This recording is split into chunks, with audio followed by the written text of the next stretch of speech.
Do do do do do do. Merch store. Thank you for your purchase. I might have to buy the sock.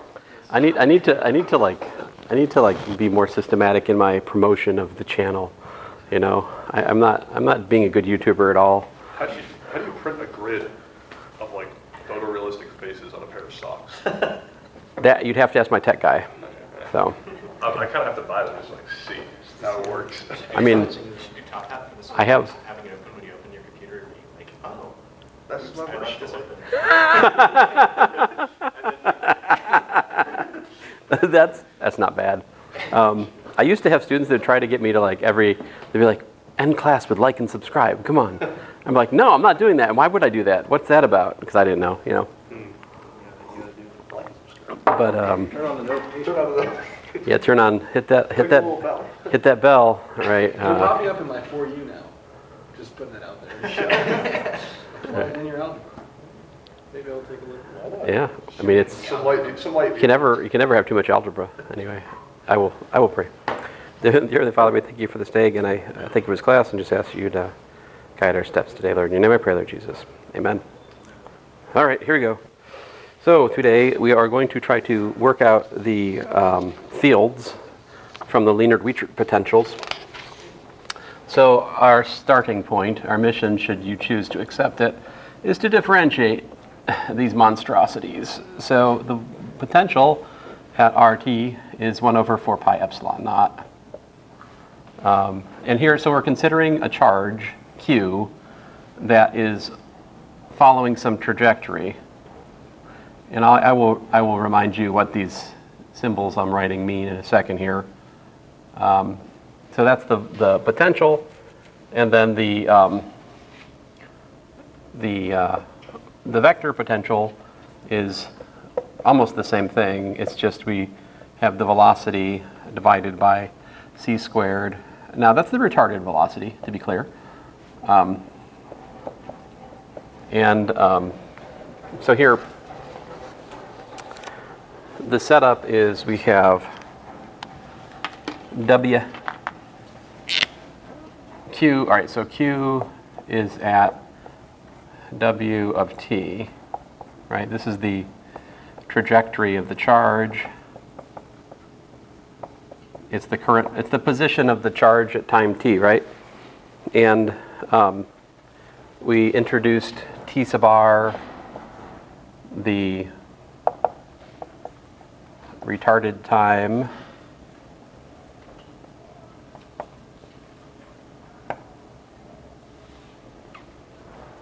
I gotta have some merch about retarded time. There's gotta be some retarded time merch. Let's see here.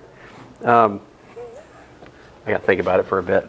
And then of course, as we talked about, to find the retarded time here, it does require a certain amount of finesse.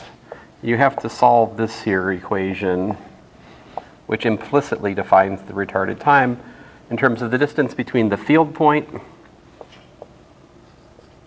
right? Field point at time t. I mean, this r is at time t, by the way. He never expresses of t, and that's fine. I mean, there's a dance which is done here in terms of like which variables are actually independent, because we are working subject to certain conditions, which begs the question, what's really independent? And I'm going to try not to think too hard about that and destroy what progress we could make today with mathematical digression. But that's the position, the field point at time t, and this is the retarded position.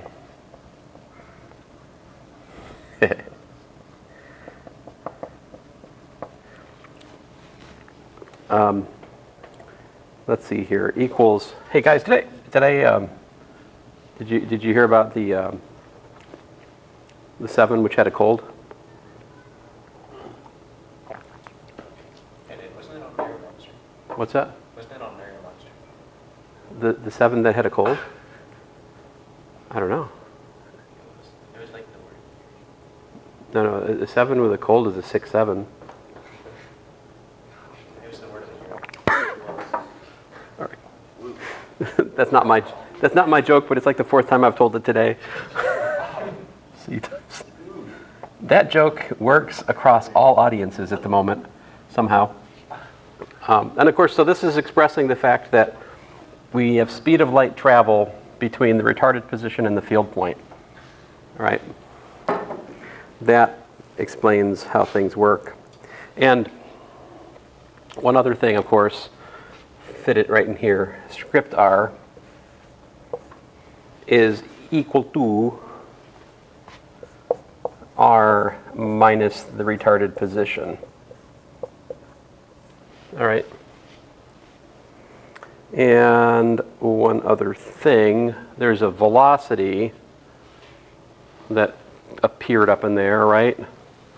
The velocity is the derivative of the position at retarded time, which we can express compactly with this equation. This means you differentiate the trajectory and evaluate it at retarded time. That's a nice notation, right? You could also write that less elegantly as W vector dot of TR, if you like. I think that appears in Griffith somewhere. All right, so great. These are the Lienert-Weichert potentials for a point charge, which I have shown you 30% of the derivation last class. My apologies. All right, I tried. But then the question is, what are the fields? That's what we're working on today. How do you derive the fields? So you guys know how we derive the fields. The electric field is minus the gradient of the potential minus partial A partial T, right? And the magnetic field is the curl of the vector potential, right? That's the definition. So it turns out, so whatever else happens today, we'll all at least see the solution at the start. Okay, so let's have the cake before we bake it. Here we go. I'll feed it to you. All right, open wide. The electric field.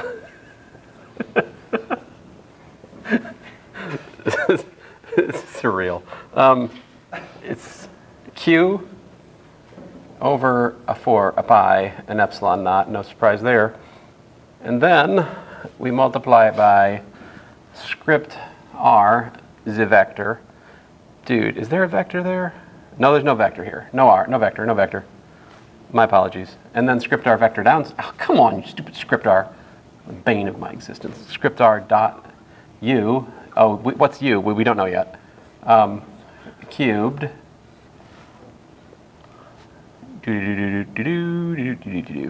And then big old parentheses. We'll eventually find out what U is today. And then, I think, we got ourselves a c squared minus a v squared U vector plus script R cross that mysterious U vector again, cross A. You could guess what A is. Any guesses?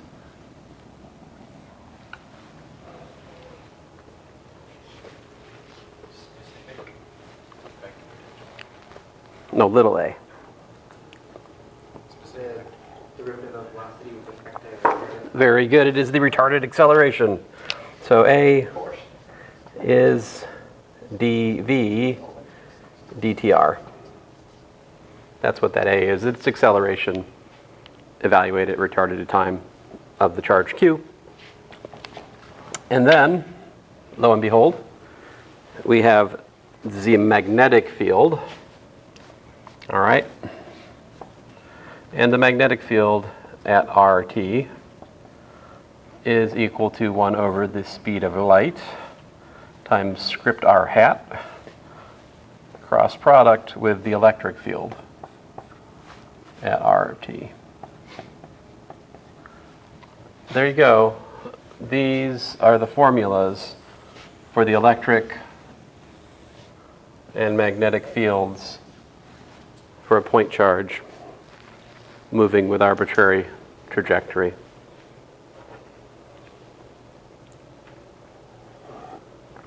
And you can see some things from these formulas before we derive them, namely, what's the relation of the magnetic and the electric field? Yeah, it's perpendicular, so the magnetic field is perpendicular to the electric field, and it's also perpendicular to what? So like here's my trajectory, right? So this would be omega, this is the retarded position, and here's your field point, right? And script R is R minus the W. Which way is the point? Like this, right? Is it this way? I think. Right. So here's your script R. Like that. So apparently the magnetic field is perpendicular both to the electric field at the point, but also the separation between the retarded source charge, where the retarded charge was, where the retarded position of the charge was, and the separation vector from there to the field point. And this verifies comments Griffiths made earlier in other chapters about the magnetic field of a point charge kind of like circling around its trajectory.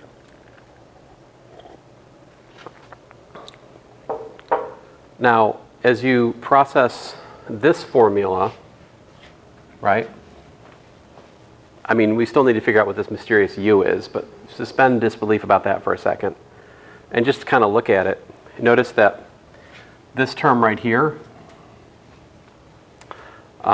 when the velocity is 0, right? What happens with velocity 0? That makes this go poof, and you just got c squared u, right? And down here you've got this. So you can see that the you'd have like a u c squared divided by u cubed. So somehow that like cancels. It has to reduce to the Coulomb field, right, when velocity is 0. And you can kind of see that from this first piece and this piece. In the limit velocity 0, that's going to give you the Coulomb field. On the other hand, over here is something else, right? Notice that this ultimately has like a reciprocal dependence on distance from the source charge to the field point. But this over here, actually, look, it's got two R's and 3 R's. So this is actually not inverse square, this is just inverse. Yep. What's U? We haven't said yet. I mean, who are you? It's a deep question. We'll get to it though, maybe. Oh, I'll be happy to hear. Well, it depends on like, you know, how fast I write. But I have not, you didn't miss it. I didn't say what that U is. Whatever it is though, it's interesting. So my larger point though is setting aside what U is, and admittedly my discussion's meaningless until we know what U is, because we can't really discuss limiting cases for position. If that U happened to have a positional dependence, well, that would be very embarrassing, wouldn't it? But anyway, like definitely this only has like a reciprocal dependence on the distance between the source charge and the field point, as opposed to an inverse square reciprocal, right? I mean, like which means what? If you're very far away from the source and it's accelerating, the magnitude of this way bigger compared to this, right? So in chapter 11, there's more focus on this term because this gives you what's called the radiation field. The radiation field is due to the charge accelerating. So let us go on. So we need to calculate the gradient of V, right? Let's get nuts. Here we go.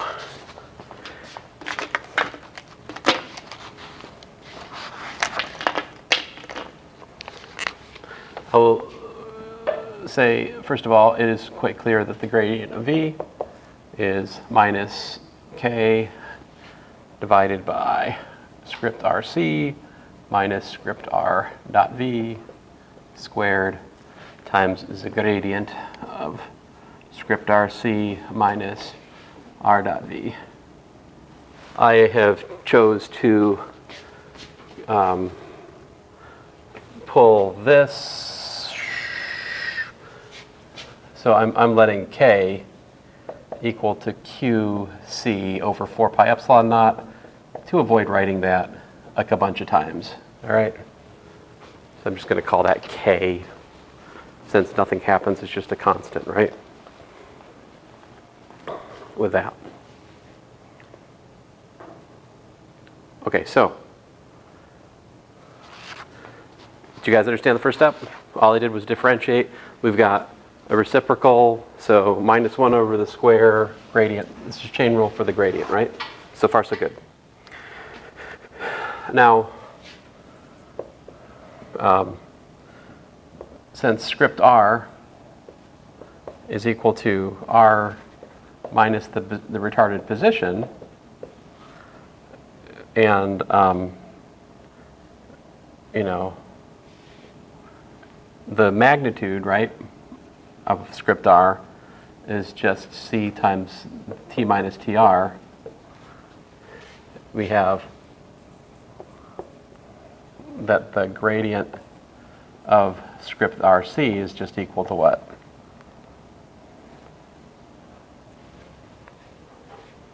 Like this piece, we're just going to get minus C times, you know, well, minus C squared. What happens here? Differentiate that with respect to the gradient. I just get a gradient of the retarded time. Notice that the retarded time has a dependence on position. All right? So it's not independent. On the flip side, the time is independent from the, so like when I take the gradient of this, I just get minus C gradient of R, and the C that's here stays, okay? So that's the first piece.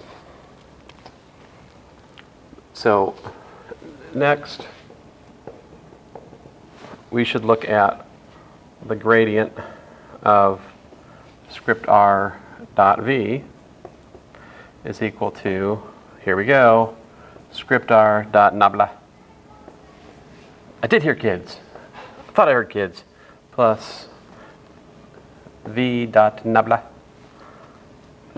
Acting on script R, we're using product rule number 4 from the front cover. Very exciting. See here. I think I remember saying to myself, why do you need this? I guess now we know. It is a little bit disturbing that the gradient of a dot product is this ugly. But here it is, you know.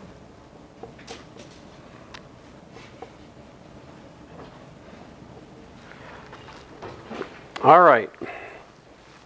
This, what we're looking at is equation 1058 in Griffiths, if you're keeping score at home. And what edition of Griffiths am I using? I can't remember. The purple cover one, whatever that is. So let's call this here 1, 2, 3, 4. All right. So number 1,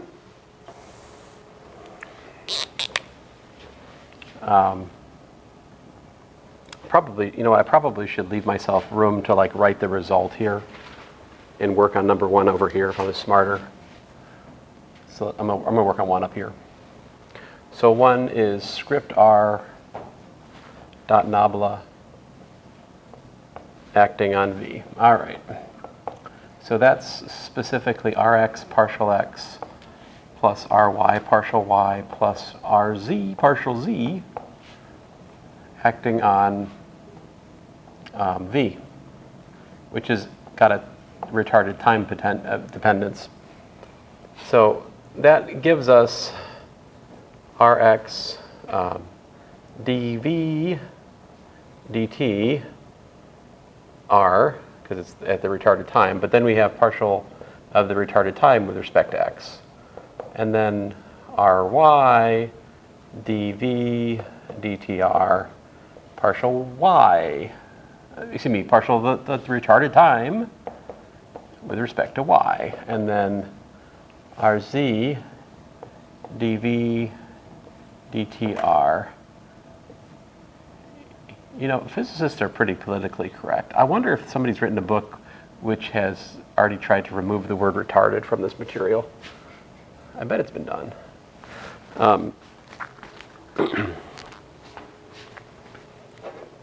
Does this make sense, the step I just made? Those are acceleration, right?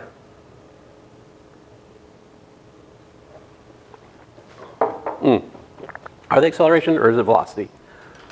Oh, no, it's velocity differentiated. It is acceleration. All right, so what you got here, you notice that there's the same one. It's everywhere, right?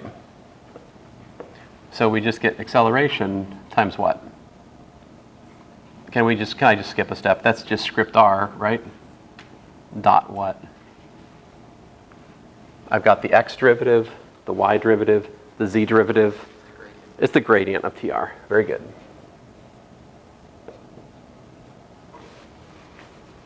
So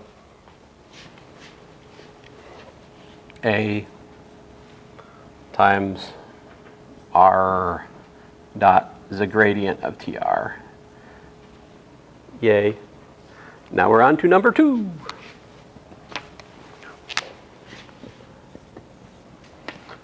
All right, now we're supposed to look at V dot nabla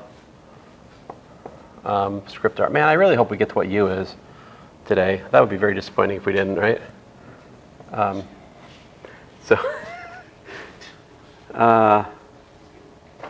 I better look at my notes. All right.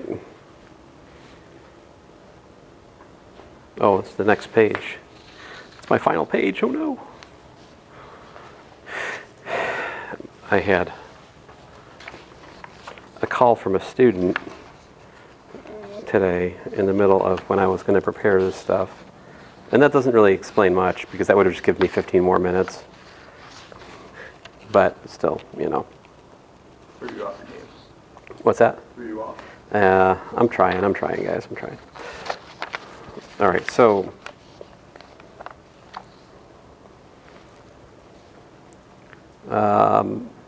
right. So full disclosure, this guy is 1059. Just giving us some, waypoints here as we're working through Griffiths. Now, all right, so now I got V dot nabla R. Okay, this is technically, remember what script R was though?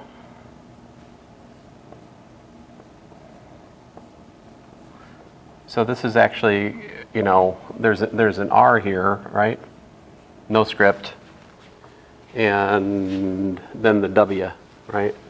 So minus V dot nabla acting on W at retarded time. Okay, so I will do this one. We're going to divide and conquer number 2. So I'll do this piece first, all right? So like V dot nabla R is V dot, I'll write it out fine. So I've got like Vx partial x plus Vy partial y plus Vz partial z, right? Acting on R. Now, remember R is what? X hat plus y hat plus zz hat, right? So what happens when you hit the gradient on that?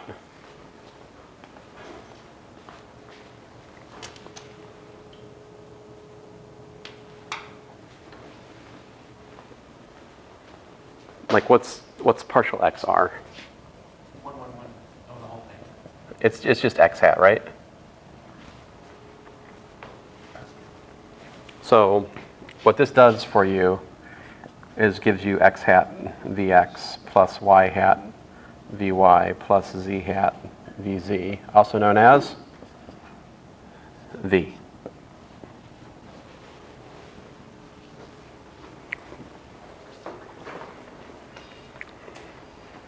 All right. So that's, let me call this part A. And then for part B, we're calculating V dot nabla acting on W of TR. And that should be Vx partial x of W plus Vy partial y of W plus Vz partial z of W.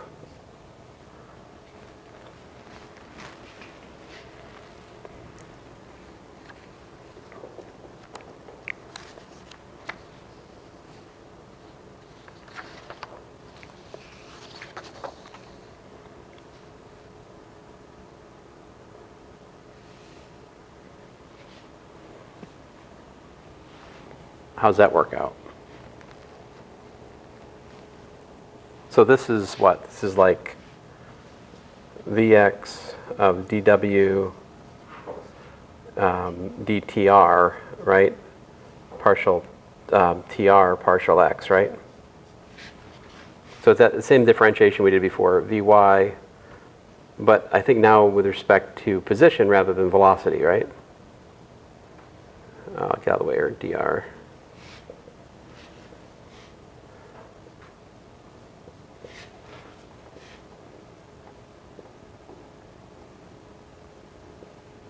Do you guys understand what I'm doing here?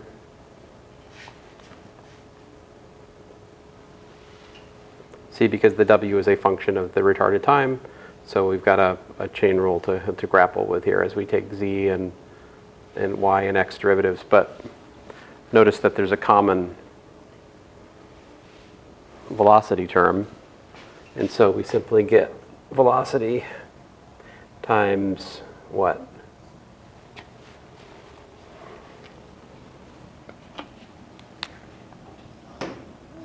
Yeah, like look at these. This is what? You said it's the gradient of the retarded time dot product with what? Yeah. V dot TR. All right, so now we can put those back into 2, and what do we got? We've got plus, apparently, all right. So part A was just, as it happens, V, right? And then part B, we did minus V times V dot the gradient of TR, if I have taken proper stock of things here, right?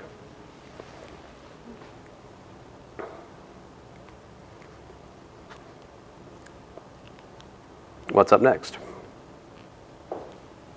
We need to calculate the curl of the retarded velocity. Let's do that. So the curl of the velocity is, let's see here. Let me write. I don't do this much, but I'll do it this time for you guys, because I think it helps us to just kind of like process what we're doing. So this is Vx, which is a function of TR, Vy, which is a function of TR, and Vz, which is also a function of TR, right? And so what that gives me is partial V. Okay, so I'll follow Griffith and write down 2 steps here, I guess.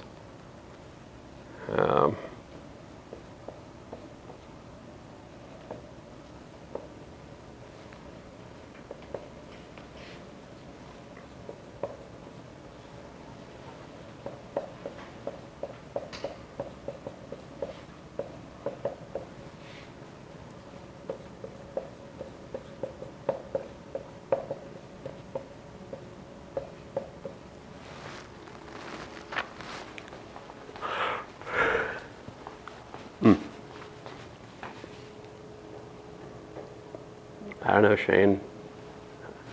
I'm not sure we're going to get to it. Do I see it? Where is it? Where is U finally defined? Oh man, all right, I got to book it. All right, so look, we've got chain rules out the wazoo. So like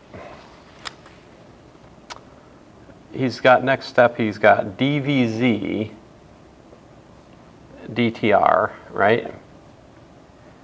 Partial tr partial y. All right, I think you guys are probably gonna fine. dvy dtr partial tr partial z. And that was, wait, what? Yes, okay, all right, sorry, brain work. All right, x hat, great. And then plus, all right, so that gives us a dvx dtr partial tr partial z minus dvz dtr partial retarded time partial x. Here's your y hat plus dvy dtr partial t retarded time partial x minus derivative of the x with respect to retarded time, partial of the retarded time with respect to y this time, z hat. And that is nothing more than the acceleration crossed with the gradient of the retarded time.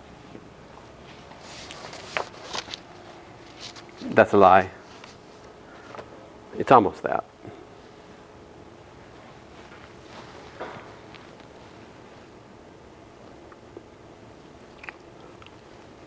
It's in the wrong direction.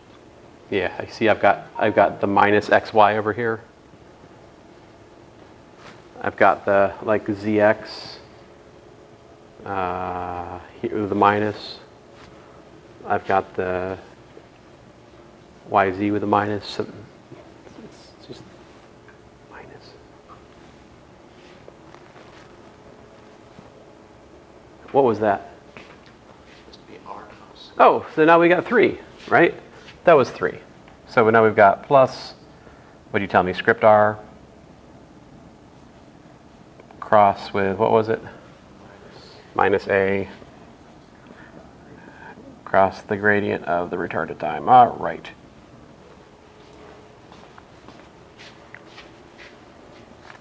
At some point or another in here, he'll punt something to homework. I think okay. So he says like finally. Now he's working on 4. So to work on 4, we will calculate. We're going to calculate the curl in number 4. You guys got this? Can I erase this? Hopefully it won't matter.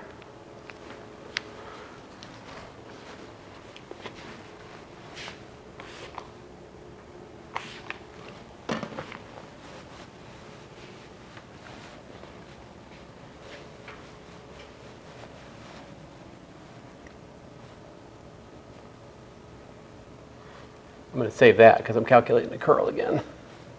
At this time, I'm calculating the curl of what? For number 4. What'd you say? The script R? Yeah. So we've got Rx, Ry, Rz, right? And so that's going to give us, oh man, I really should have kept that. Oh well. So we got, oh goodness gracious, now I got to think.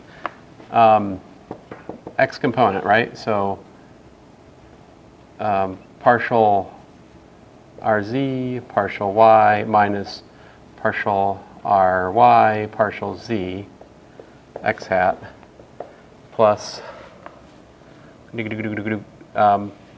partial Rx, partial Z, minus partial RZ, partial XY hat, partial RY, partial X, minus partial RX, partial Y, Z hat, which then, by yield chain rule, gives us D,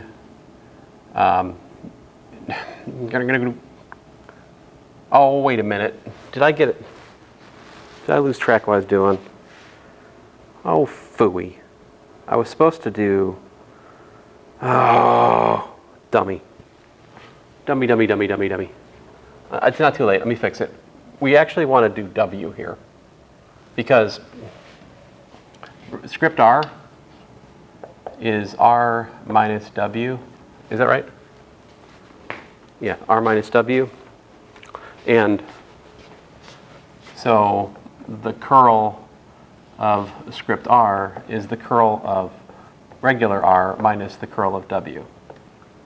But this is 0, is old story, right?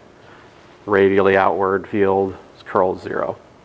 Okay, so actually we should just calculate the curl of W. I'm not going to put the minus in there. I'm going to leave that for later. And so instead of R's, I should have W's.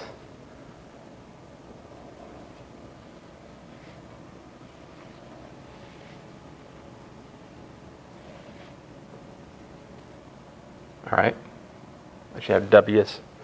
And then, of course, that gives me, dWz, dTr, partial TR, partial Y, minus dWy, dTr, partial TR, partial Z, x hat, dWx. I think I don't know if you guys are following. I'm going to finish it because it doesn't cost much more time, but I think you should be bored with what I'm doing. And not for just reasons of being bored, but because you understand it. So dW, y, dTr, partial TR, partial X, minus dWx, dTr, partial TR, partial Y, Z hat. All right, so what is this?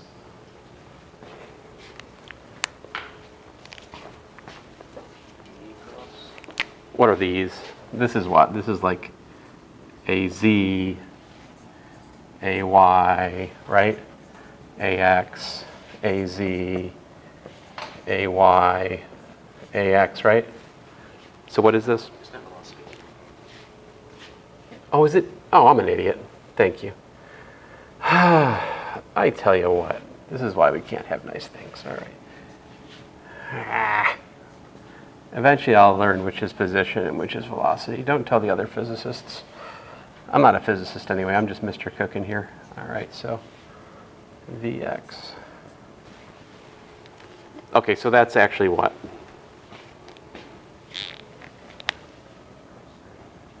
I think minus V cross the gradient of the retarded time. Is it the same minus as before, right? Yeah, well, that's what he said. Griffith says by the same argument as the one I just went through, and I think we verified that that's not a joke. It really is exactly the same argument. Anyway, if you're keeping score, this is equation 10.64.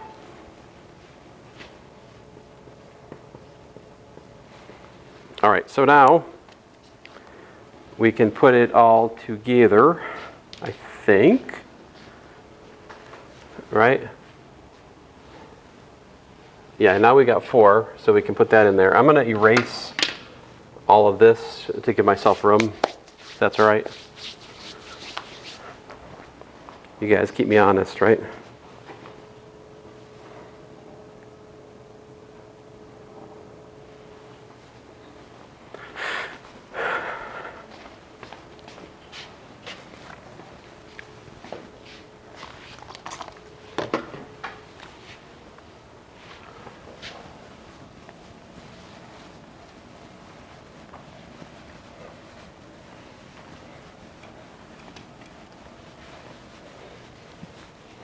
All right, what do we got? What do we got? You guys help me out. Was what?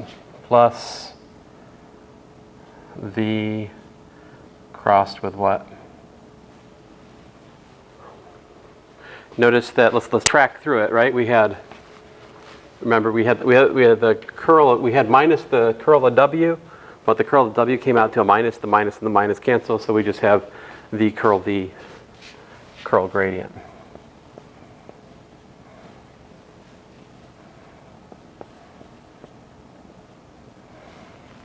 All right. So then what? He says, now we can use the back cab rule to reduce the triple products. Let's do that. So we've got this A, script R, dot gradient of retarded time, you know, plus the velocity minus V. I'm going to write the gradient term first because I like to write my vectors second. Sorry. Now this triple product. So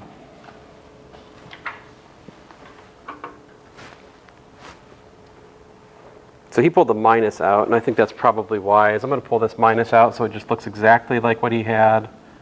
I don't want to get confused on something stupid. What's the back cab rule? You guys remember?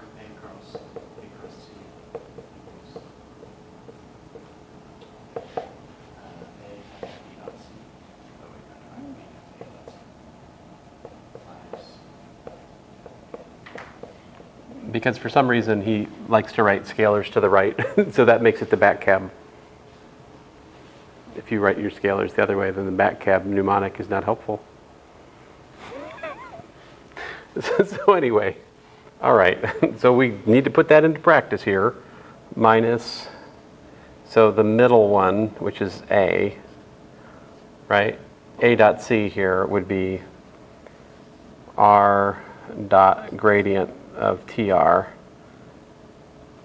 and then plus gradient of TR times A dot B, which this time would be script R dot A. So that, I think that's this. So these are these, if I haven't made a mistake. And then let's see, next up we've got plus V times V dot gradient of TR minus gradient of TR times A dot B, which was just V dot V. Please let's, yeah? Would that not full cross product not just be zero? V cross V. But it's not V cross V, it's V cross gradient of R. I'm very stupid. No. I mean, I wish it were like that, but does anything cancel? Please let something cancel. Please, please, please, please, sir. Let something cancel. Anything canceling?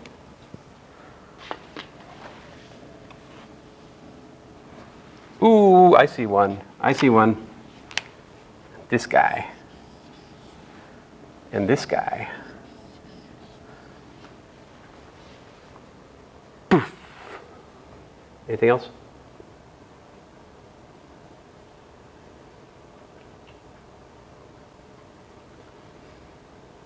Ooh, ooh, ooh. I see another. How about this one?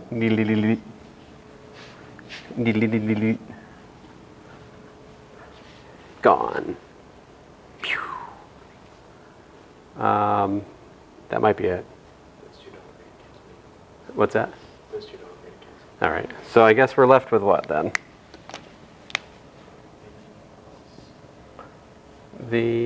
Yeah.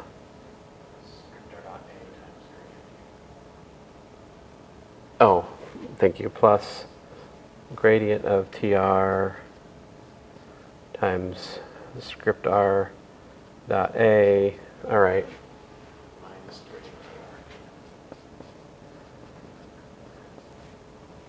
That's a V squared, right?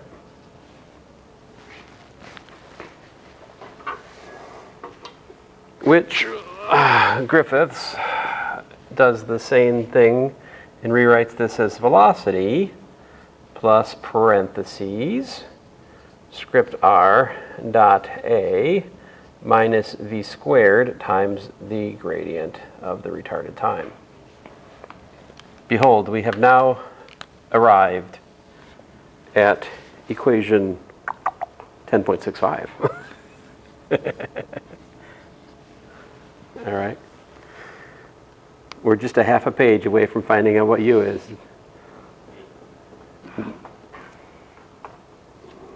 I think. All right, so now put that all together, and we have the gradient. Okay, so we have it, we can put that up there, right? So we just figured out that this is actually equal to, right, what?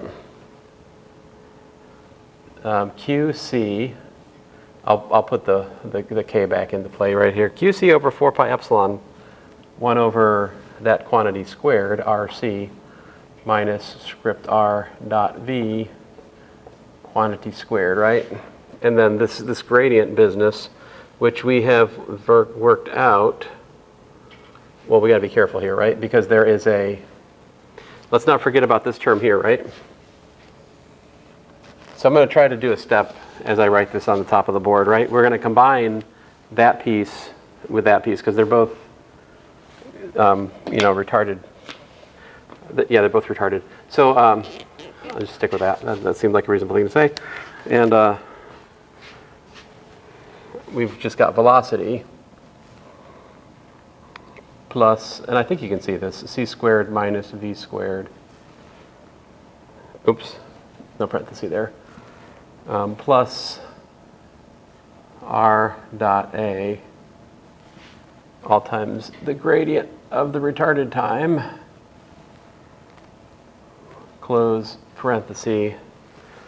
There you go. You never had negative factored out?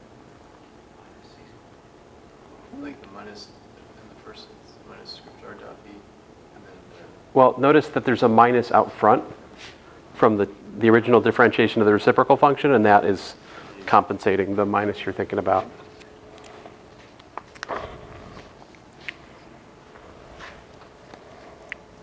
All right.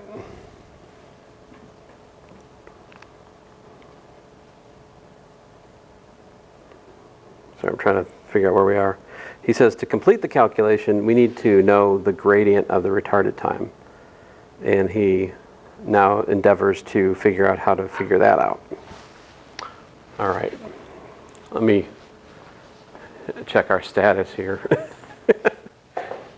Ooh, we got 2 minutes. We can get to you, I don't know. Let's see here.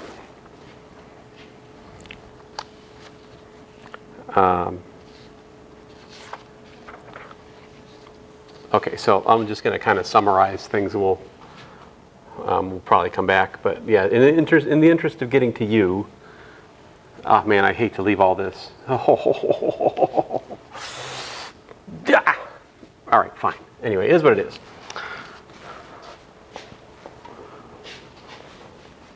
This is definitely like a Tuesday, Thursday proof, you know? This is not a Monday, Wednesday, Friday proof, this one. Anyway, after some calculation, which I will probably go over next time, the gradient of the retarded time is minus script r divided by rc minus r dot v, okay? So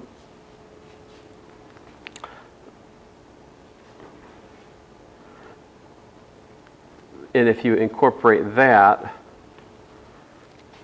up into the, so like let's just take that as a lemma for today, yeah?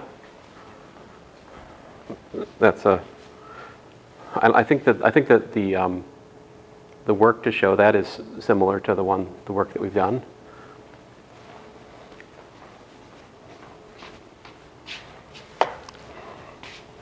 Yeah, let me try to draw this together here in just a few minutes. I think I can do that. If we just skip a few steps here.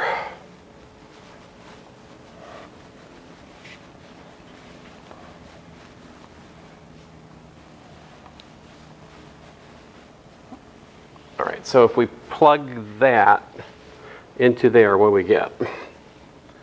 We get that the gradient of V is QC over 4 pi epsilon naught 1 over RC minus R dot V quantity squared, right?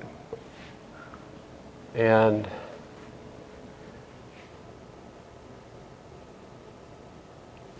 what's he done? Oh, I bet he cubed this thing. Cubed that thing. And then we've got like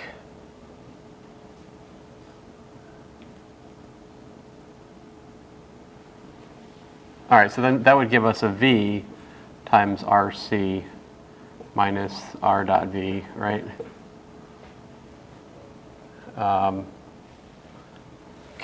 Poor planning on my part. V times RC minus R dot V plus, well, not plus, but minus, right? Minus parentheses C squared minus V squared plus R dot A, R vector. Close that big parenthesis. Yeah, that's 10.69 in Griffiths.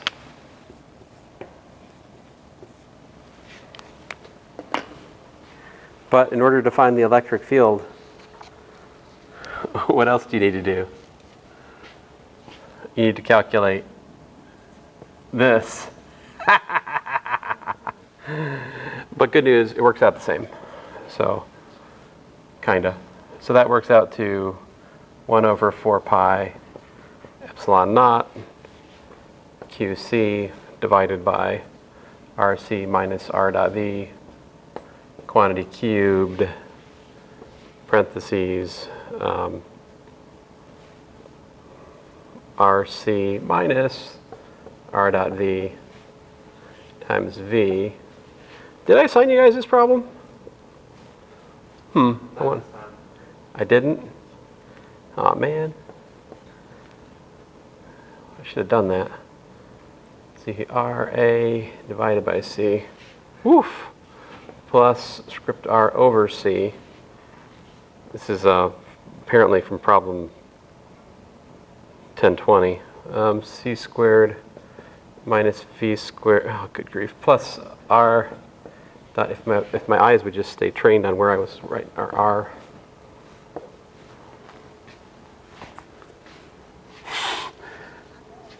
So that is your partial A, partial T. All right. Are you ready?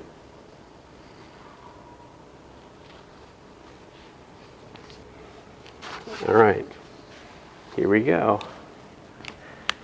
So the electric field is minus the gradient of the potential minus the time derivative of the vector potential. And that's equal to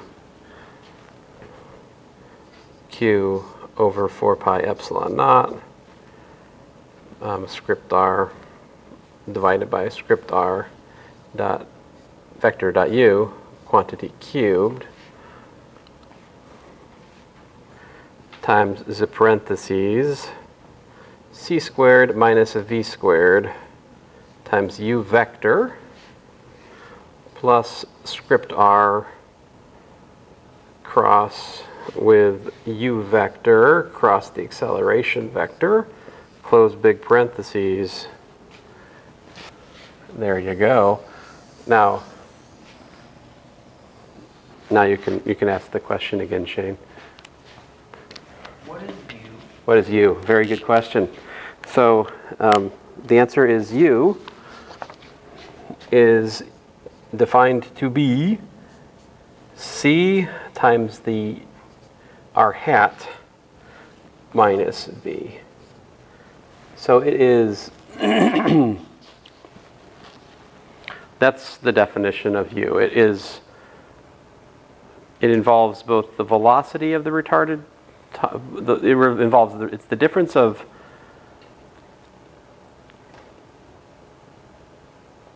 a velocity vector in the direction, man, what is that thing? I don't know. I mean, this is a velocity that's got the speed of light pointing along the separation variable vector, right?